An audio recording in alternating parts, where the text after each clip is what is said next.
I knew something was wrong the moment everyone stopped talking. Not because they looked surprised to see me. Because they looked guilty.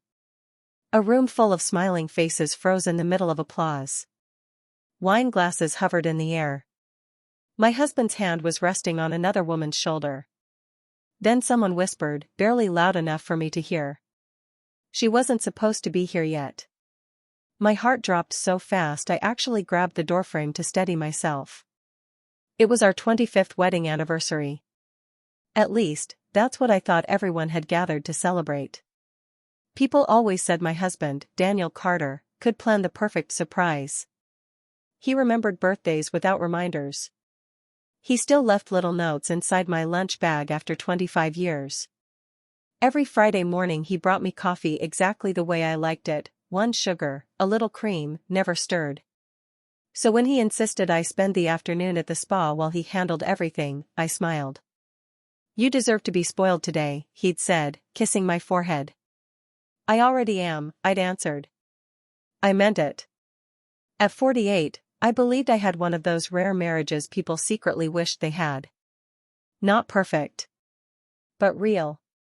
We had survived layoffs, miscarriages, raising 2 children, caring for aging parents, and more sleepless nights than I could count. Daniel was my safe place. Or so I believed. The spa appointment ended early because the massage therapist suddenly felt sick. "I am so sorry," she apologized. "Would you like a voucher for another day?" I laughed. "No worries. Maybe my husband will be happy I'm home early." If only she knew. As I drove home, I noticed dozens of cars parked along our street. Neighbors. Friends. Family. My sister Olivia's SUV. Daniel's business partner's truck. Even our son Ethan's old college roommate was there. I smiled. He really had invited everyone. The house looked beautiful. White lights wrapped around the porch. Fresh flowers lined the walkway. Soft piano music drifted through the open windows. I quietly unlocked the front door, hoping to surprise everyone before they shouted "Happy Anniversary." Instead, I walked into silence. Daniel stood near the fireplace wearing the navy suit I'd bought him last Christmas. Beside him was a woman I recognized immediately. Rebecca. His executive assistant. She looked stunning in a dark green dress. Daniel's hand rested comfortably on her shoulder. Too comfortably. Around them stood nearly 50 people. Smiling. Holding champagne. Watching. Not me. Them. Before I could say a word, Daniel turned. His face lost every bit of color. "Lily?" The single word sounded less like happiness. And more like panic. I thought. I looked around the room. I thought this was our anniversary party. Nobody answered. Not my sister. Not our children. Not a single friend. Rebecca slowly stepped away from Daniel. "I'm going to." "No," Daniel interrupted. His voice shook. "Stay."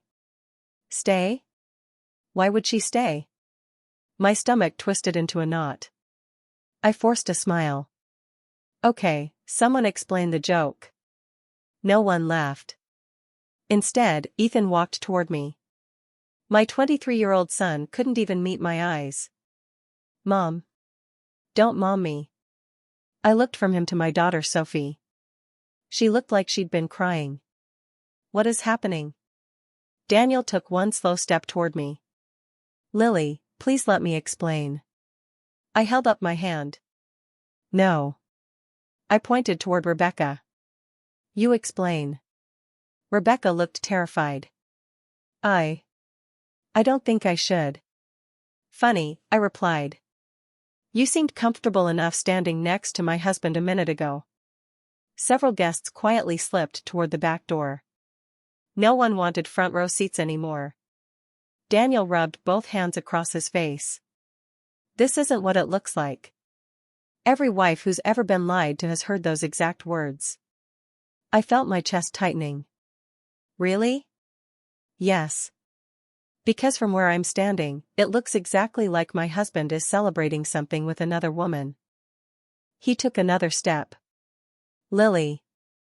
I stepped back. No. The word echoed across the room. For the first time in 25 years. I didn't want him near me. Then my sister Olivia P. Lily. I turned toward her. You knew? Tears filled her eyes. It's complicated. I laughed. Not because anything was funny. Because it hurt too much to cry. Complicated? I looked around the room. My entire family is here. My children are here. My friends are here. And apparently. I glanced at Rebecca. Everyone got invited except the woman who thought this was her anniversary. No one said a word. The silence was unbearable. Then Daniel reached into his jacket. He pulled out a small velvet box. Everyone gasped. But it wasn't because they were excited. It was because I wasn't supposed to see what happened next. Daniel held the velvet box so tightly his knuckles turned white. For a moment, no one moved. Then he looked straight at me. Lily, please. Before you walk away, let me tell you why. I stared at the box. 25 years together, and somehow a tiny piece of velvet felt heavier than everything we'd built. You've got 1 minute, I said quietly. After that, I'm leaving. He nodded, but before he could speak, Rebecca stepped forward. No, she said. I should be the one to explain. I shot her a cold look. I don't remember asking you. I know. Her voice trembled. But if anyone deserves to tell you the truth, it's me. She took a slow breath. My mother worked nights at St. Anne's Hospital 26 years ago. I frowned. What does that have to do with my husband? Everything. The room had become so quiet I could hear the grandfather clock in the hallway ticking. Rebecca looked down at the floor before meeting my eyes again. When I was 2 years old, my father abandoned us. She swallowed hard. My mom raised me alone. She cleaned offices at night, waited tables during the day, and skipped meals so I'd have enough to eat. Daniel lowered his head. One winter, Rebecca continued, my mother collapsed at work. She needed emergency surgery. I folded my arms. I'm sorry that happened. I never knew who paid for it. She looked at Daniel. Until 6 months ago. My confusion only grew. What are you talking about? Rebecca reached into her purse and carefully unfolded a faded receipt. The hospital kept copies of every anonymous donation. She handed it to me. The donor's name made my knees weak. Daniel Carter. The date. 26 years ago. 1 year before I even met him. I don't understand. Daniel finally spoke. When I was 22, I volunteered at the hospital while I was finishing college. I remember. You never told me this part. I met Rebecca's mother there. He looked at Rebecca with the kind of sadness I'd never seen before. She refused charity. So I paid the bill without telling her. Rebecca nodded. My mother never knew who saved her life. I looked between them. Then why is everyone here? Daniel exhaled slowly. Because that's only half the story. He opened the velvet box. It wasn't an engagement ring. Inside was a small silver key. I blinked. A key? Daniel smiled sadly. To a house. My heart skipped. What house? The one Rebecca inherited last month. I stared. I don't understand. He continued. After her mother passed away, Rebecca found letters. Letters? They were addressed to me. Rebecca's eyes filled with tears. My mother spent 25 years trying to find the man who saved her life. She never could. Daniel nodded. She died before we ever met again. The room grew heavier. When Rebecca started working at my company last year, neither of us knew who the other was. I looked at Rebecca. You didn't know? She shook her head. Not until I found my mother's letters. So you've been helping her? Daniel nodded. She inherited a house with unpaid taxes. The roof was collapsing. There were legal problems. So I hired lawyers. My daughter Sophie finally spoke. Mom. Dad's been spending every weekend fixing it himself. I stared at her. What? He told us not to say anything. Ethan added quietly, he wanted it to be your anniversary surprise. My surprise? Daniel smiled for the first time. You've spent 25 years helping everyone else. You fostered children. You cared for my parents. You donated to families we'd never even met. So I wanted to celebrate the woman who taught me kindness. He pointed toward the silver key. By giving you a place where you could keep doing it. I frowned. What? The house. He looked around the room. We renovated it. Rebecca smiled through tears. My mother's dream was to turn it into a home for single mothers. Daniel nodded. Lily's Haven. I froze. The words echoed in my head. Lily's Haven. The room slowly turned toward me. Some people were crying. Others were smiling. My sister Olivia whispered, "That's why we couldn't tell you." Everything suddenly made sense. The late nights. The mysterious phone calls. The weekends he'd disappeared. The whispered conversations. Rebecca wasn't stealing my husband. She was helping him build something in my name. I felt relief rush through me. Until Rebecca spoke again. But. One word. One tiny word. It erased every bit of relief. Daniel closed his eyes. Rebecca looked at me with tears streaming down her face. We found something during the renovation. I frowned. What? She hesitated. It's about your family. My family? Daniel slowly took my hand. I wish we had never found it. What did you find? Rebecca reached into another envelope.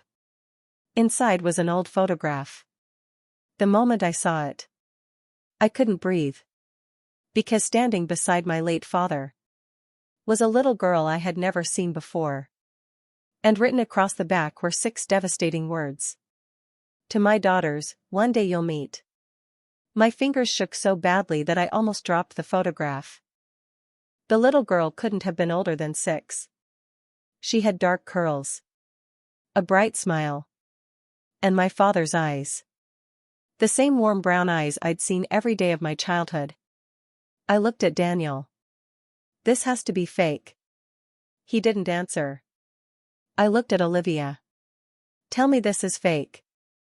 My sister burst into tears. That was all the answer I needed. I've known for 3 weeks, Olivia whispered. I stared at her. You knew? She nodded, unable to look at me. When Rebecca found the photo hidden inside a wall, she brought it to Daniel. Daniel spoke quietly. We thought it might be connected to the previous owner. But then. He swallowed. We turned it over. He pointed to the handwriting. I recognized your father's signature. I closed my eyes. No. My dad would never. He didn't leave us, Daniel interrupted gently. He hid something. Rebecca carefully placed another item on the table. An old leather journal. Its pages were yellow with age. Inside was a letter. Daniel looked at me. I never read it. You should. I unfolded the fragile paper. The handwriting was unmistakable. My father's. If my daughters ever read this together, then life has finally done what I prayed it would.